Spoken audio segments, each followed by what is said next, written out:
Medical चल रहे थे, है ना। 8 नंबर मेडिकल है। चलिए 8 नंबर बताते हैं आपको। क्वेश्चन ये कह रहा है कि एक आपके पास कोई परिपथ है और उसमें जो विद्युत वाहक बल बह रहा है, यानी विद्युत वाहक बल है यानी E बराबर 1.9 वोल्ट, ये बता रहा है विद्युत वाहक बल। टर्मिनल विभवांतर आपको पढ़ाया गया, टर्मिनल विभवांतर V से लिखा जाता है, 1.5 वोल्ट है, ठीक है। और उसका जो बाह्य प्रतिरोध है वो कैपिटल R बराबर लिखा हुआ है 3 ओम। आंतरिक प्रतिरोध निकाल के लाना है और बहने वाली धारा भी निकाल के लानी है, इतना करना है हमको। तो ये बराबर क्वेश्चन है। तो आपको E दिया जा रहा है, V दिया जा रहा है, R दिया जा रहा है, ठीक है। स्मॉल r और I नहीं दिया जा रहा है। तो आपने रिलेशन पढ़ा है आंतरिक प्रतिरोध के लिए, आंतरिक प्रतिरोध, आंतरिक प्रतिरोध आपने पढ़ा है स्मॉल r से लिखा जाता है। स्मॉल r बराबर होता है E माइनस V अपान V और इंटू R, ये पढ़ाया गया। तो स्मॉल r E की वैल्यू 1.9, V की वैल्यू 1.5, V की वैल्यू 1.5 एंड R की जो वैल्यू है वो है 3, ठीक है 3, यानी R इक्वल टू आएगा यहाँ पे आएगा 0.4 अपान 1.5 और मल्टीप्लाई 3, दशमलव हटाते हैं 30 हो जाता है, 15 दूना 30 और 4 दूनी 8 यानी 0.8 ओम। ये जो है ये आंतरिक प्रतिरोध है जो भी क्वेश्चन है, ठीक है। उसके बाद निकालना है आपको बहने वाली धारा, 10 ओम में बहने वाली धारा निकाल के लाना है। तो 10 तब बहने वाली धारा, यहां लिख सकते हैं तब बहने वाली धारा। धारा क्या होगा? धारा I बराबर आप लिखते हो V अपान R होता है। तो V की जो वैल्यू है वो 1.5 है और R की वैल्यू जो है वो 3 है, यानी आएगा 0.5 एम्पियर जो है वो धारा इस परिपथ से प्रवाहित हो रही है, ठीक है। ये आपका क्वेश्चन नंबर 8 है। चलिए अगला क्वेश्चन आपको, चलिए क्वेश्चन नंबर यहाँ पे 12, क्वेश्चन नंबर 12 है। क्वेश्चन ये कह रहा है कि दिए गए चित्र में दिखाए गए परिपथ में लगी बैटरी का वैद्युत वाहक बल 12 वोल्ट है तथा आंतरिक प्रतिरोध नगण्य है। अमीटर A के पाठ्यांक की गणना कीजिए जब कुंजी A खुली हो। यहाँ पे जो ये लगा हुआ है ये अमीटर लगा हुआ है। आपको पता है अमीटर जो है वैद्युत धारा को नापने का सबसे अच्छा तरीका है या सबसे अच्छा उपकरण है ना। तो यहाँ पे पहली कंडीशन ये कही जा रही है कि जब कुंजी A खुली हो, यानी फर्स्ट कंडीशन, यहाँ पे दो कंडीशन है, कुंजी यानी क्या लिख सकते हैं कुंजी के खुली हो, पहली कंडीशन है। तो मान लेते हैं ये वाली जो कुंजी के है ये खुली हुई है, ठीक है। तब परिपथ में क्या धारा बहेगी? तो ध्यान से देखना, ये कुंजी खुली हुई है यानी इस परिपथ में, इस जो प्रतिरोध लगा हुआ है इसमें कोई भी धारा नहीं बहेगी। ये धारा पॉजिटिव से निकल के जाएगी फिर इससे होती हुई पुनः वापस अंदर चली जाएगी, है ना। ये जो पार्ट है ये पोर्शन है, इससे हमारा कोई मतलब नहीं है, ठीक है। तो जब कुंजी एक खुली हो तो बहने वाली धारा क्या होगी? तो बहने वाली धारा I बराबर निकाल के लाना है, यानी I बराबर होगा E अपान R या V अपान R आपने पढ़ा है। तो E की वैल्यू यहाँ पे 12 है और R की वैल्यू 40 है, यानी बहने वाली धारा जो होगी 0.3 एम्पियर की होगी, यानी ये हमारा पहला क्वेश्चन है। समझ में आता है? सेकेंड कंडीशन उसने बताया है। सेकेंड कंडीशन कह रहा है जब कुंजी के बंद हो, ठीक है, बंद हो तो क्या होगा? अब देखिए बंद हो गया तो ये कुंजी हमने इसको प्रेस कर दिया, ये बंद हो गई। अब कुंजी बंद हो गई यानी अब परिपथ में इसमें भी धारा प्रतिरोध में बहेगी और इसमें भी बहेगी, दोनों में बहेगी, ठीक है। तो ये और ये किसमें होंगे? समांतर क्रम में होंगे, है ना। इन दोनों को हम समांतर क्रम में जोड़ते हैं। अतः 40 व 40 ओम को समांतर क्रम में जोड़ने पर सबसे पहला काम करेंगे, इनको समांतर क्रम में जोड़ेंगे।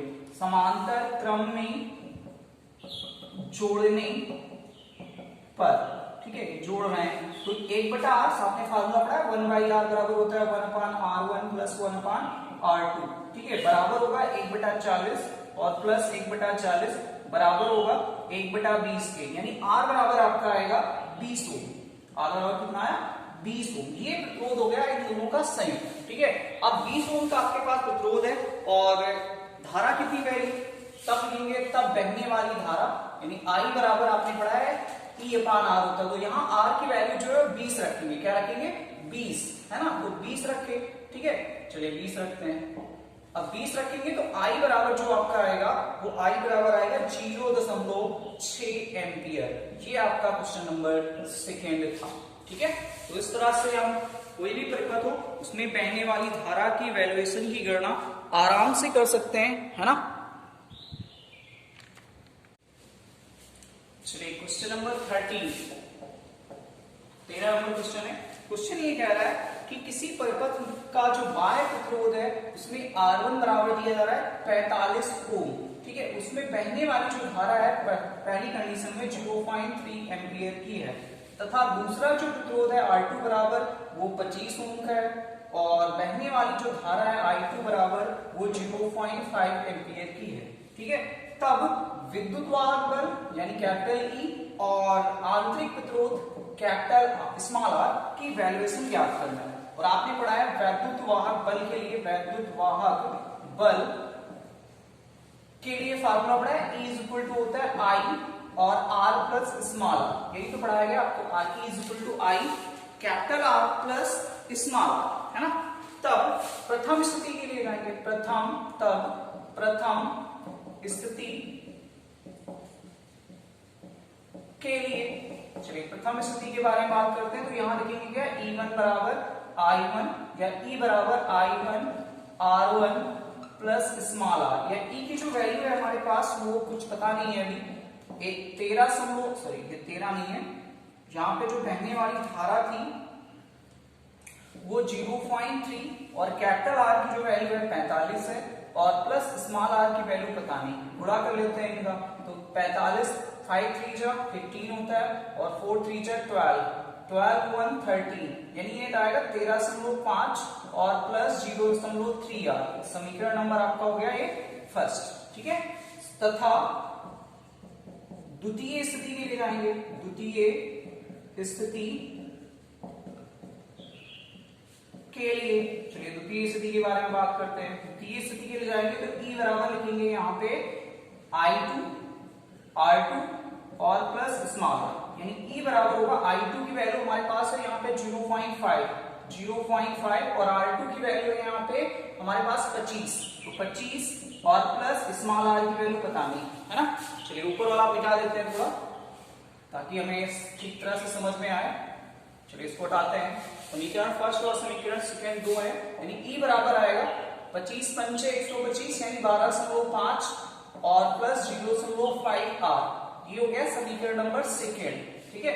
समीकरण फर्स्ट व समीकरण सेकंड से, चलिए पहला समीकरण है E बराबर है 13.5 प्लस 0.3 r और दूसरा है E इज इक्वल टू 12.5 और प्लस 0.5 r, ये आपका समीकरण फर्स्ट का और समीकरण सेकेंड है। अब घटाएंगे इसको तो यहाँ माइनस आएगा, ये कैंसिल हो जाएगा, 13.5 से 12.5 घटता है तो क्या आएगा, ये आएगा 1 और ये घटाएंगे तो आएगा माइनस 0.2 स्मॉल r, ठीक है, यही तो आएगा।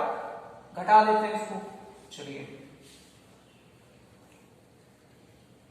तो इसको हटाते हैं तो ये आता है स्मॉल r बराबर 1/0.2, यानी स्मॉल r बराबर आएगा, दशमलव हटाते हैं, ये हो गया 5, यानी ये आया 5 ओम। जो आपका आंतरिक प्रतिरोध है वो 5 ओम का है, ये हो गया आपका पहला आंसर, ठीक है। अब लिखेंगे r का मान समीकरण फर्स्ट में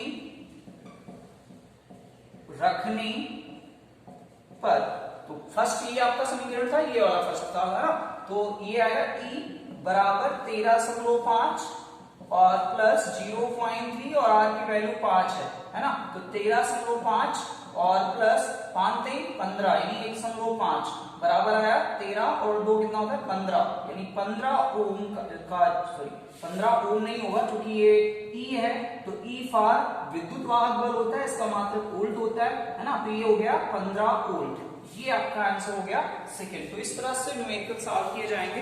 तो 13 के आगे आप न्यूमेरिकल सॉल्व कीजिए, जो ना लगे उसको आप मैसेज कीजिए, हम आपको बताने की कोशिश करेंगे।